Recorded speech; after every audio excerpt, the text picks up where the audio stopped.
उत्तर प्रदेश सरकार के द्वारा प्राथमिक स्तर की 17,000 पदों पर नई शिक्षक भर्ती की घोषणा के बाद से आप लोग के लगातार कमेंट के माध्यम से प्रश्न आ रहे हैं कि क्या डीएलएड 2019 बैच इस शिक्षक भर्ती में शामिल होगा अथवा नहीं।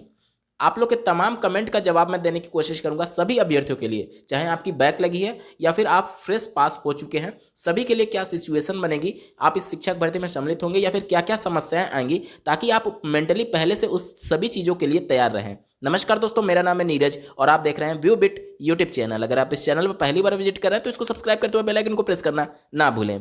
इस बात में कोई भी शक नहीं है कि डीएलएड 2019 बैच के फ्रेश प्रशिक्षु शिक्षक भर्ती में सम्मिलित होने जा रहे हैं, लेकिन इसको आप लोग को थोड़ा गंभीरता से लेना होगा कि देखिए आपके सब कुछ रिजल्ट क्लियर हो चुके हैं, लेकिन एक समस्या है। समस्या ये है कि अभी तक आपके प्रमोट के रिजल्ट की घोषणा नहीं की गई है और पीएनपी सचिव के अनुसार आपका जो प्रमोट का रिजल्ट है वो वेबसाइट पर शो भी नहीं होगा। डायरेक्टली आपके जिस भी जिले से आप संबंधित हैं आपके डाइट पर वो सेंड कर दिया जाएगा और आपका डाइट आपके निजी डीएलएड संस्थानों को वितरित करने की जिम्मेदारी देगा। उसमें बहुत लंबा वक्त लग जाता है।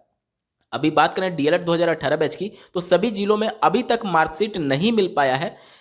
अब इसकी ज़रूरत क्या है? देखिए, सब जब भी शिक्षक भर्ती के लिए आवेदन मांगे जाते हैं तो उसमें आपका जो मार्कशीट में जो नंबर होता है, फाइनल जो नंबर होता है, वो डेटा भी मांगा जाता है। और अगर आपके पास वो डेटा अवेलेबल नहीं है तो आप अंदाजे से अगर नंबर भरेंगे तो वो सब चीज़ें मिसमैच होंगी। क्यों? इसको समझिए। जब डीएलएड 2018 बैच को तृतीय सेमेस्टर में प्रमोट किया गया था तो ये बोला गया था कि प्रथम और द्वितीय सेमेस्टर के औसत के बराबर अंक दिए जाएंगे, और 19 बैच को जो प्रमोट किया गया है ये बोला गया है कि सेकंड सेमेस्टर में जितने अंक थे, मतलब उसका एवरेज फर्स्ट सेमेस्टर में दे दिया जाएगा, उतने ही परसेंट दे दिया जाएगा। लेकिन इसका अगर आप जैसे मान लीजिए सेकंड सेमेस्टर में आप 800 में 722 नंबर अगर पाए थे तो आप ये ना माने कि फर्स्ट सेमेस्टर में भी आपका 722 होगा। क्यों?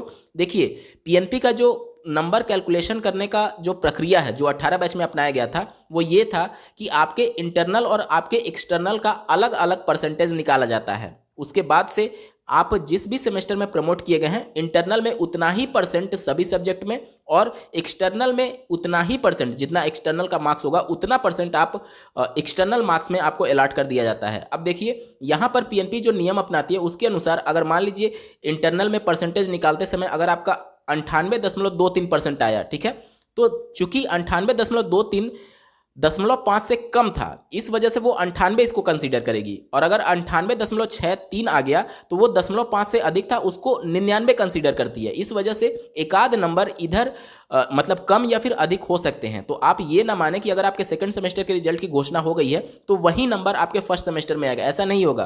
क्योंकि जब वो परसेंटेज वाइज देखेगी, इस बात को आप इस प्रकार से भी समझ सकते हैं कि देखिए, second semester, first semester, third semester और फोर्थ सेमेस्टर, सभी सेमेस्टर में जो सब्जेक्ट्स हैं जिसका एक्सटर्नल एग्जाम आप देते हैं वो समान नहीं है।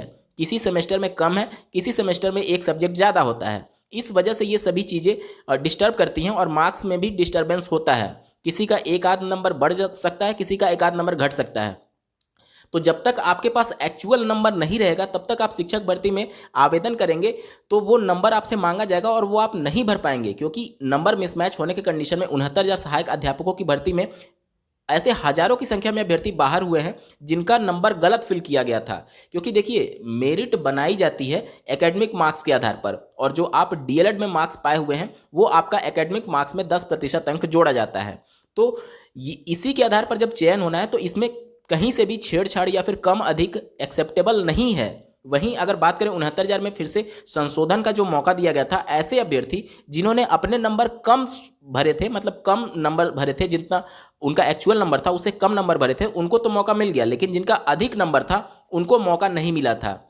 तो डीएलएड 2019 बैच के फ्रेश प्रशिक्षु को इस बात पर विशेष तौर पर ध्यान देनी चाहिए कि आप कैसे भी दबाव बना करके, जो पीएनपी लगातार कह रही है कि आपको सीधे डाइट पर भेजा जाएगा, डाइट पर ना भेज करके आपका रिजल्ट कम से कम ऑनलाइन शो तो करे कि आपके एक्चुअल मार्क्स कितने हैं, क्योंकि वो मार्क्स आपको शिक्षक भर्ती के लिए जब आप आवेदन करेंगे तो उसमें भरना होगा।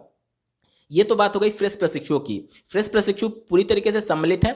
आपके पास अभी समय भी है इस बात के लिए, रिजल्ट ऑनलाइन शो कराने के लिए, क्योंकि शिक्षक भर्ती बिना यूपी टेट के रिजल्ट के बगैर नहीं आएगी। तो आपके पास समय है, आप लोग पीएनपी पर दबाव बनाइए कि किसी भी तरीके से ऑनलाइन रिजल्ट शो करे, एक्चुअल मार्क्स हमारे कितने हैं ये पता चले, अन्यथा की कंडीशन में शिक्षक भर्ती में बहुत ज़्यादा दिक्कतें आएंगी।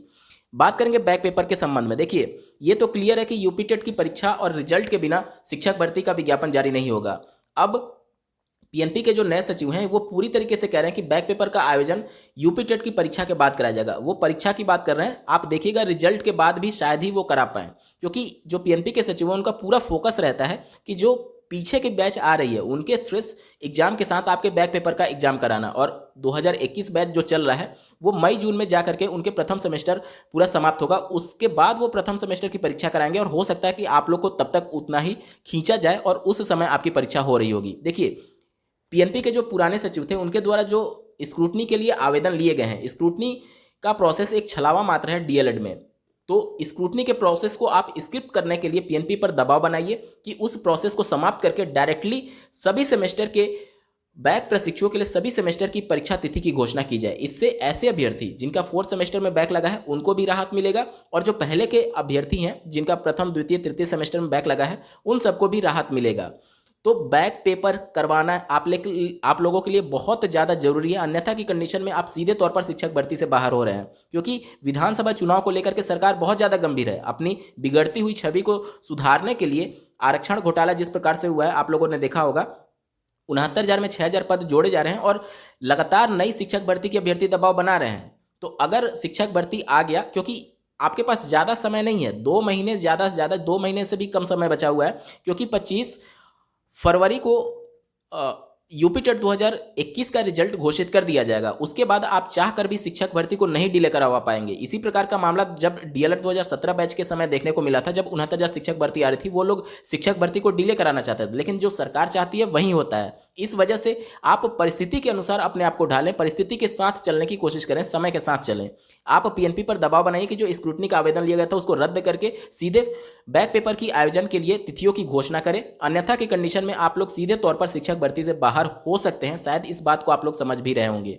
और जो भी अभ्यर्थी फ्रेश पास हो चुके हैं वो हर हाल में दबाव बनाएं कि किसी भी कंडीशन में जो प्रमोट का रिजल्ट है वो ऑनलाइन शो करे। कम से कम आपको मार्क्स तो पता चले, भले ही आप फिजिकली कभी भी दीजिए, उससे कोई दिक्कत नहीं है, लेकिन मार्क्स एक्चुअल आपको पता होना चाहिए आवेदन करते समय। उम्मीद करता हूं आप सभी के डाउट क्लियर हुए होंगे। इस वीडियो को देखने के लिए आपका बहुत बहुत धन्यवाद। भगवान करे आपका दिन शुभ हो।